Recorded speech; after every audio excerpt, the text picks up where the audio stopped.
नमस्कार नमस्कार नमस्कार दोस्तों, मैं Nikhilesh Jain Hindi ChessBase India channel पर आप सभी का हार्दिक अभिनंदन करता हूं। दोस्तों, भारत के जितने भी युवा खिलाड़ी हैं जो कि भारत का भविष्य कहे जा रहे हैं, इन सब की जो सबसे खास बात है वो ये है कि ये हारने के बाद भी जोरदार वापसी करना जानते हैं। ये गिरने के बाद उठकर खड़ा होना जानते हैं और यही कारण है कि आप इन्हें पिछली जनरेशन से थोड़ा अलग रख करके देख सकते हैं और जिस तेजी से आगे बढ़ रहे हैं वो इसका सबूत है।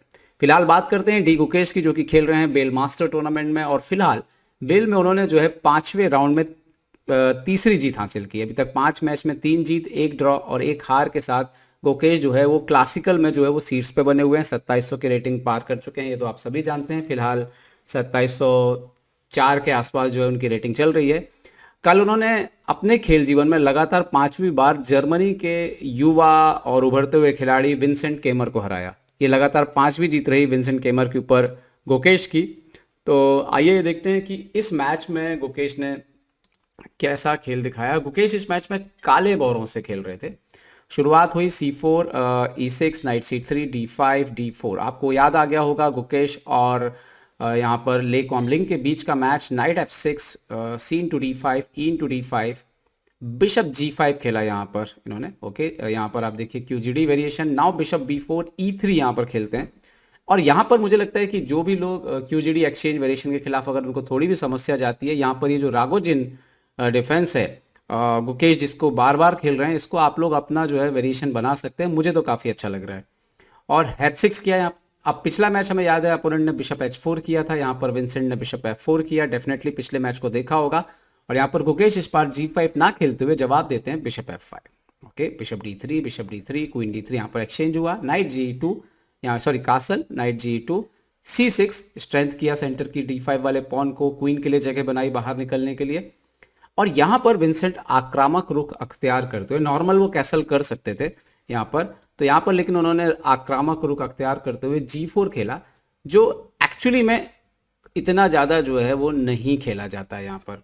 तो नाउ नेक्स्ट मूव यहाँ पर आती है, मूव आया G4। Okay, now night E4, H4 किया यहाँ पर विंसेंट ने लगातार अटैक करते हुए। और ये एक्चुअली में जो नाइट E4 खेला गया, इससे क्वीन का जो है आप देखिए, क्वीन का पूरा डायगोनल जो है उसको स्टॉप किया है, जगह बनाई है जरूरत पड़ने पर अगर मौका पड़े तो F5 वगैरह खेलने की।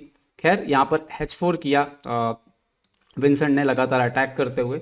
और अब गुकेश खेलते हैं नाइट D7। इस तरह की जब पोजीशन आती है तो अगर आप एमेच्योर लेवल पे देखेंगे तो ये बड़ा ही इंपॉर्टेंट होता है कि आपने कैसल कर लिया है। ये बहुत ही नॉर्मल मेरे ख्याल से मुकाबले होते हैं क्लब लेवल पे, कि आप कैसल कर लिया है और सामने वाला पॉन से आपके ऊपर अटैक कर रहा है और आपको डर लग रहा है कि आप कैसे डिफेंस करोगे। तो अगर आपको कुछ सीखना हो तो ये मैच का, गुकेश का जो मैच है, ये उसके लिए भी आपके लिए एक परफेक्ट एग्जाम्पल जो है हो सकता है। यहाँ पर A3 किया व्हाइट ने और चुनौती दी ऊंट को, जो कि B4 पर रखा हुआ था। और यहाँ पर आप ध्यान रखिए कि ये ऊंट आप एक्सचेंज नहीं कर सकते हैं, क्योंकि अपोनेंट का जो ऊंट रखा हुआ है बिशप F4 पर, अगर आप उसको देखेंगे तो वो काफी आपको परेशान करने वाला है। तो कभी ना कभी ब्लैक को इस बिशप को, अपने बिशप से व्हाइट का जो बिशप है, भले ही वो बैड बिशप है, लेकिन कहते हैं ना कभी कभी बैड बिशप भी एक स्ट्रांग पीस हो सकता है। और इस पोजीशन में ठीक वैसा ही है। व्हाइट का जो बैड बिशप है, चूंकि वो आउटसाइड द पॉन चेन है और ब्लैक को काफी परेशान कर रहा है, तो यहाँ पर काफी मजबूत पीस है वो। Okay, now bishop A5, F3।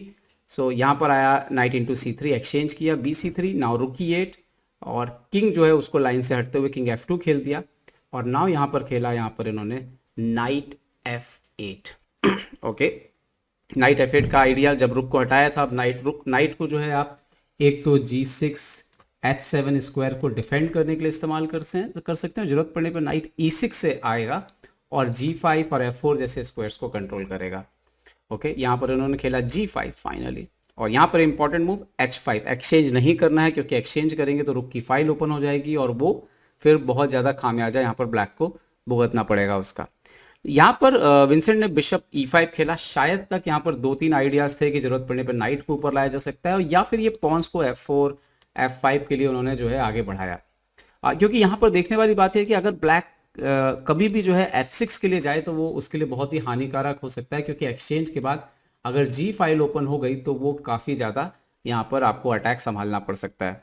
तो यहाँ पर बिशप E5 जो है विंसेंट ने बहुत सोच समझ के रखा। Now queen D7 okay, 7th rank पे क्वीन को लेकर के आए, रुक के लिए जगह बनाई, बिशप की मैन्यूवरिंग के लिए जगह बनाई यहाँ पर। नाउ नाइट G3 लेकर के आता है वाइट और H5 के पॉन पर अटैक। तो यहाँ पर ऑलमोस्ट फोर्स है G6 खेलना, और यहाँ पर वाइट ने खेला C4। ये मूव मुझे थोड़ा लगा कि शायद इसके बाद गुकेश को वापसी का मौका मिलता है। गुकेश यहाँ पे गुड मूव खेलते हैं B5। अब B5 का फायदा ये है कि अगर अगर वाइट का अटैक फेल हो जाए और वाइट अटैक ना कर पाए और एंड गेम आ जाता है, तो फिर गुकेश के पास यहाँ पर किसी भी सूरत पर एक पास्ट पॉन की संभावना जो है वो साफ तौर पर बन जाती है। ओके, यहाँ पर एक्सचेंज नहीं किया विंसेंट ने क्लोज किया। और ये कहावत भी है कि आप अगर सेंटर के आसपास के स्थिति को क्लोज कर दें तो आपको किंग साइड अटैक में आसानी होती है। तो अब यहाँ के बाद ये कहानी जो थी, ये जो गेम था, वो बिल्कुल दो भागों में स्पष्ट तौर पर बट गया। भाग नंबर 1 कि व्हाइट को अपना अटैक जो है वो साबित करना होगा, कंप्लीट करना होगा, जो कि उसने किंग साइड से शुरू किया। और भाग नंबर 2 कि अगर आप ऐसा नहीं कर पाए तो ब्लैक एंड गेम में क्वीन साइड से पास पॉन निकाल करके आपको परेशान करेगा और या मैच भी जीत सकता है, जैसा कि मैच में हुआ। बिशप C7 खेला। यहाँ पर गुकेश ने इमीडिएटली अपने ऊंट को हटाया ताकि A5 का स्क्वायर खाली किया जा सके, वहां पे पॉन को रिप्लेस किया जा सके, ताकि पॉन B4 से एक्सचेंज करके एक पास्ट पॉन आपके लिए तैयार हो जाए। दूसरा, B8 का स्क्वायर वापस कंट्रोल में लिया जा सके ताकि रुक B8 पे आए और फिर पॉन प्रमोशन जो शुरू हो। ओके, व्हाइट ने F4 किया। शायद आइडिया F5 का होगा, लेकिन इतना आसान वहां से अटैक हो नहीं पा रहा था। A5 इमीडिएटली किया गुकेश ने। अब B4 का थ्रेट आना शुरू हो गया, तो रुके B1।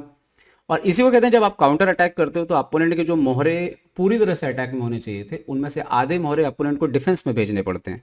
और यहीं से बोर्ड पर जो है गुकेश की वापसी जो है वो शुरू हो गई थी।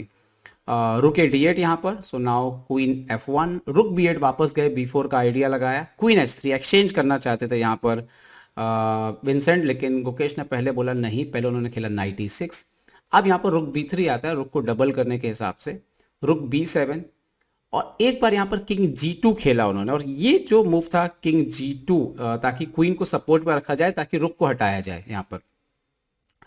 और जैसे यहाँ पर पहले गुकेश ने किया A4। यहाँ पर जो गुड मूव था वो था रुक B4, मतलब जो बेस्ट मूव था।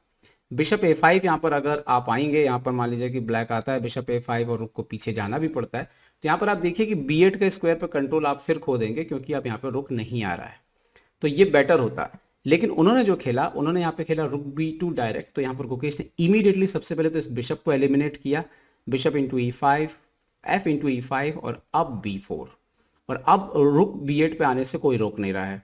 यहाँ पर A इंटू B4, सो रुक E B8 लेके आए। कहते हैं कि यहाँ पे शायद एनालिसिस में रुक H B1 थोड़ा बेटर हो सकता था, बट A इंटू B4, रुक E B8, रुक H B1, A3, रुक B3। और यहाँ पर गुकेश को बड़ा अच्छा जो है उनको टैक्टिक्स मिला। पहले उन्होंने A2 खेला, रुक A1, रुक इंटू B4, रुक इंटू B4, रुक इंटू B4। और जैसे ही रुक A2 आता है, बोर्ड पर एक बेहतरीन टैक्टिक्स आती है, आप लगा सकते हैं, मेरे ख्याल से बड़ी आसान है, मिल गई होगी आपको।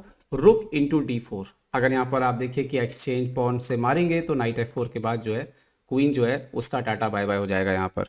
सो इन्होंने यहाँ पे खेला रुक इंटू D4, क्वीन H1 आते हैं, और ये दूसरी गलती साबित हुई। क्यों? क्योंकि यहाँ पर आता है रुक G4, रुक 8 चेक दिया, किंग H7, और जैसे क्वीन B1 आए, यहाँ पर एक और शॉट पड़ा, नाइट इंटू G5। और ये दूसरा सेक्रीफाइस देखिए, ये भी कमाल का था, H into G5, so now H4। अब G3 का नाइट जो है वो बचना नहीं है। उन्होंने खेला क्वीन F1, सो नाउ रुक G3, और ये एंड गेम ऑलरेडी लॉस हो चुका था।